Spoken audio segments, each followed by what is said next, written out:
So ఈ triple R అనేది నిజంగా అవసరం అనేది ఉందా? అంటే అభివృద్ధి భాగంగా దీన్ని ఒక డెసిషన్ తీసుకున్నారా? లేకపోతే రియల్ ఎస్టేట్ పరంగా ప్రభుత్వానికి లాభం ఉంటుందని డెసిషన్ తీసుకున్నారంటారా? డెఫినెట్‌గా మేడం.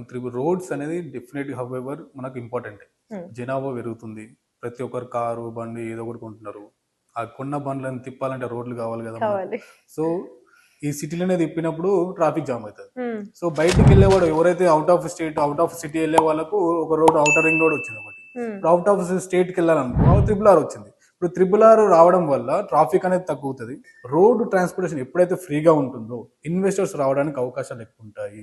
So, okay. వాళ్ళు ఇన్వెస్ట్‌మెంట్ జేసినప్పుడు మన స్టేట్‌కి ఆదాయం పెరుగుతుంది. మన స్టేట్‌కి ఆదాయం పెరిగిందంటే హౌఎవర్ ఇండివిడ్యువల్ పర్సన్‌కి పెరిగినట్టే. హుహు. ఇండివిడ్యువల్ పర్సన్ పెరిగినప్పుడు ఇతను పర్ క్యాపిటల్ ఇన్‌కమ్ పెరుగుతుంది. ఇతను వే ఆఫ్ లివింగ్ స్టైల్ పెరుగుతుంది. సో, మార్కెట్‌లో మనీ అనేది సర్క్యులేట్ అవుతుంది. అండ్ సెకండ్ థింగ్ మీరు రియల్ ఎస్టేట్ కోసం మాత్రమే వీళ్ళు చేశారని అడిగారు. సో, హౌఎవర్ రియల్ ఎస్టేట్ కోసం కూడా ఇది బెనిఫిట్ అవుతుందండి.